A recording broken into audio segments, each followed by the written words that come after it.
शुरू अल्लाह के नाम से जो बड़ा मेहरबान नहायत रहम वाला है।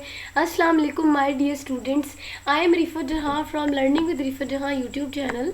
सो today the topic of our discussion is again the continuity of the previous topic and that is transport in man.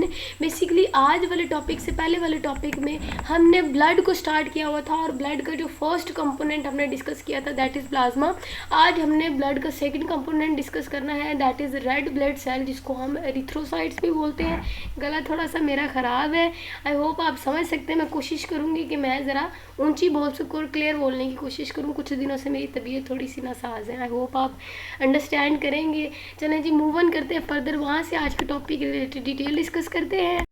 This is the main slide जहाँ से हमारा आज का टॉपिक स्टार्ट होता है।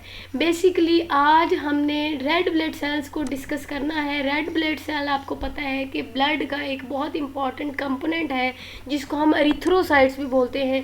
एरिथ्रोसाइट्स क्यों बोलते हैं? क्योंकि एरिथ्रो कहते हैं रेड को, साइट्स कहते हैं सेल्स को। सो इनको हम रेड ब्लड सेल्स या एरिथ्रोसाइट्स भी बोलते हैं। अच्छा, एरिथ्रोसाइट्स की बात करें तो ये ब्लड में बहुत न्यूमरस अमाउंट में मौजूद होते हैं, ठीक है।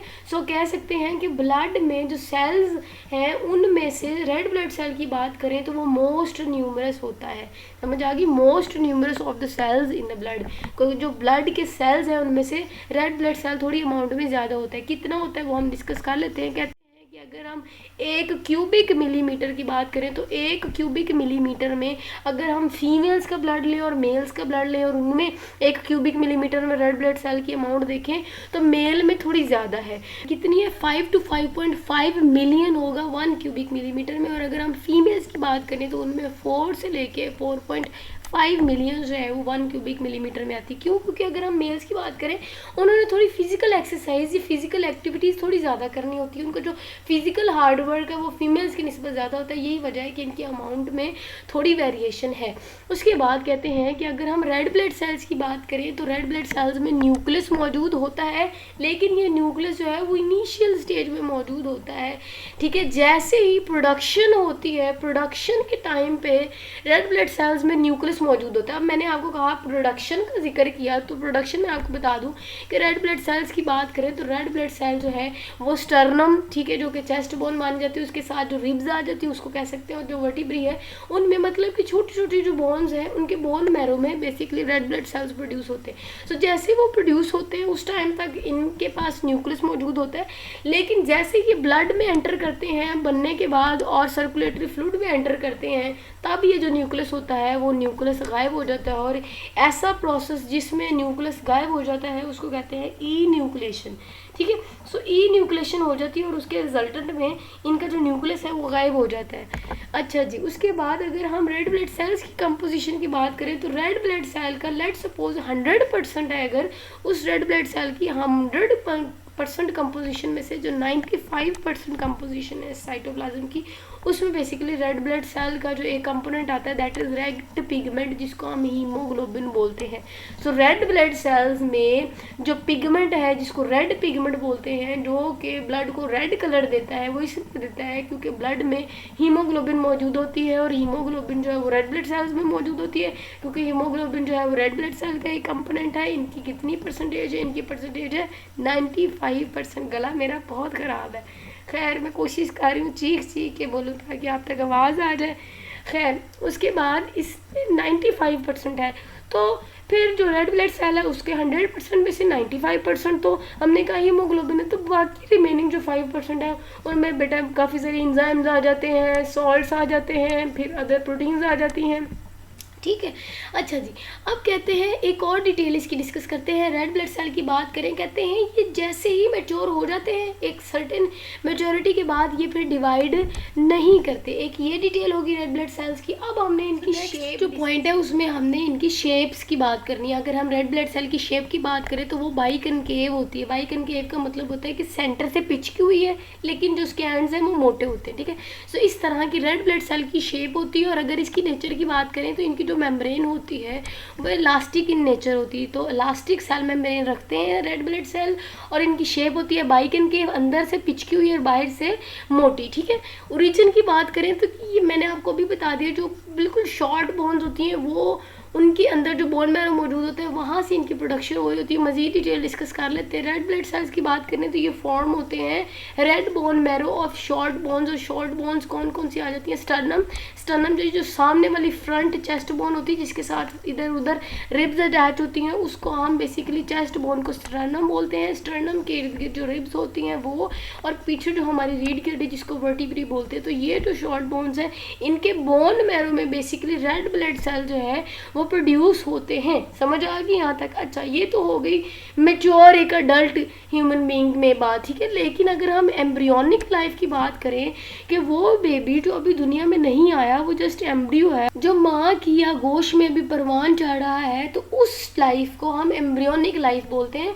सो पैदाइश से पहले वाली जो लाइफ होती है वो एम्ब्रियोनिक लाइफ होती है। तो एम्ब्रियोनिक लाइफ में अगर हम बात करें तो वहाँ जो रेड ब्लड सेल्स हैं वो लिवर और स्प्लीन, लिवर कहते हैं जिगर, स्प्लीन कहते हैं तिल्ली। सो जिगर और तिल्ली में ये प्रोड्यूस हो रहे होते हैं, ठीक है। तो ये जो हमने कहा एम्ब्रियोनिक लाइफ तक, एम्ब्रियोनिक लाइफ में लिवर और स्प्लीन इनको जो है रेड ब्लड सेल्स बना के दे रहे होते हैं। लेकिन अडल्ट ह्यूमन बीइंग की बात करें तो उनमें जो शॉर्ट बोन्स होती हैं स्टर्नम, रिब्स और वर्टिब्री, वहाँ इनके बोन मैरो में इनकी प्रोडक्शन हो रही होती है। नेक्स्ट हमने डिस्कस करना है लाइफ स्पैन। लाइफ स्पैन की बात करें ना बेटा, लाइफ स्पैन की ये डिटेल है कि इन्होंने ना 4 महीनों के बाद टूट जाना होता है। मतलब जैसे ही ये प्रोड्यूस हुए, रेड ब्लड सेल्स प्रोड्यूस होने के बाद 4 महीनों के बाद ये टूट फूट जाते हैं और ख़त्म हो जाते हैं, ठीक है। और जैसे ही इनकी टूट फूट या फिर ख़त्म होते हैं, ये लिवर और स्प्लीन इसको ख़त्म कर रहे होते हैं। और जिस प्रोसेस से ये इनको ख़त्म कर रहे होते हैं उनको हम फैगोसाइटोसिस बोलते हैं। फैगोसाइटोसिस का मतलब होता है ऐसा अमल जिसमें से सेल जो है वो खाए जाते हैं, फैगोसाइट हो जाते हैं, ठीक है। खाए जाना, निगले जाना, ठीक है। सो क्या होता है कि फैगोसाइट्स हो जाते हैं, लिवर और स्प्लीन इनको मतलब ख़त्म करके निकल जाती हैं, ठीक है। अच्छा, सो हमने कहा कि लाइफ स्पैन इनका 4 मंथ है, उसके बाद इनकी डेथ हो जाती है, ब्रेकडाउन का शिकार हो जाते हैं, और उसके बाद लिवर और स्प्लीन इसको बिल्कुल डिस्ट्रॉय कर देती है। उसके बाद अगर हम इनकी बात करें 2 से 10 मिलियन रेड ब्लड सेल्स जो हैं वो बनते हैं और तबाह हो जाते हैं। ये जो बनने और तबाह होने का टाइम पीरियड है ना बेटा, वो जस्ट एवरी सेकेंड है। कितनी हैरान कौन और इंटरेस्टिंग फैक्ट है। और वो इंटरेस्टिंग फैक्ट ये है कि जो नॉर्मल पर्सन है ना, नॉर्मल ह्यूमन बीइंग है, उसमें हर सेकंड में, हमारे एवरी सेकंड में 2 से 10 मिलियन रेड ब्लड सेल बन भी रहे हैं और एट अ टाइम बनने के बाद टूट भी रहे हैं। बेटा ऐसी इंटरेस्टिंग डिटेल पढ़ने के बाद ना ईमान इंसान का मजबूत हो जाता है और सुबहान अल्लाह मुंह से निकलता है कि सुबहान अल्लाह, या अल्लाह तेरी कुदरत के तू एक सेकंड क्या अरसा है बेटा, just 1 second. So every second में 2 से 10 मिलियन रेड ब्लड सेल बन भी रहे हैं और टूट भी रहे हैं, ठीक है। सो सुबहान अल्लाह। अब हमने रेड ब्लड सेल का फंक्शन डिस्कस करना है। रेड ब्लड सेल के फंक्शन की बात करें तो ये भी रेस्पिरेटरी गैसेस की ट्रांसपोर्ट करता है, मतलब कि ऑक्सीजन और कार्बन डाइऑक्साइड की ट्रांसपोर्ट करता है। कार्बन डाइऑक्साइड की बात करें तो आपको मैंने पहले भी पढ़ाया था कि कार्बन डाइऑक्साइड जो है वो 20% कार्बन डाइऑक्साइड जो है वो अटैच होती है हीमोग्लोबिन के साथ और हीमोग्लोबिन के साथ मूव करती है, याद आया।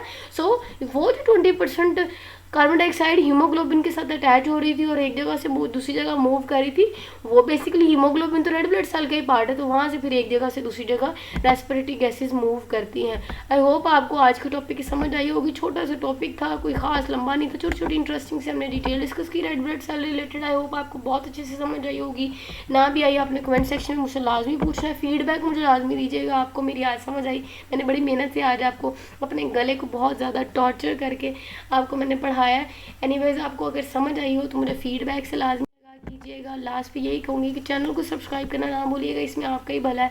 और हाँ, बेल आइकन में प्रेस कीजिएगा जिससे इस चैनल रिलेटेड जितनी भी न्यू नोटिफिकेशन होगी वो बर वक्त आप तक पहुँच जाएंगी। तो लास्ट में यही कहूँगी, अपना बहुत सारा ख्याल रखिएगा। नेक्स्ट जो है वो हम लोग वाइट ब्लड सेल को डिस्कस करेंगे। Till then stay connected and अल्लाह हाफिज़।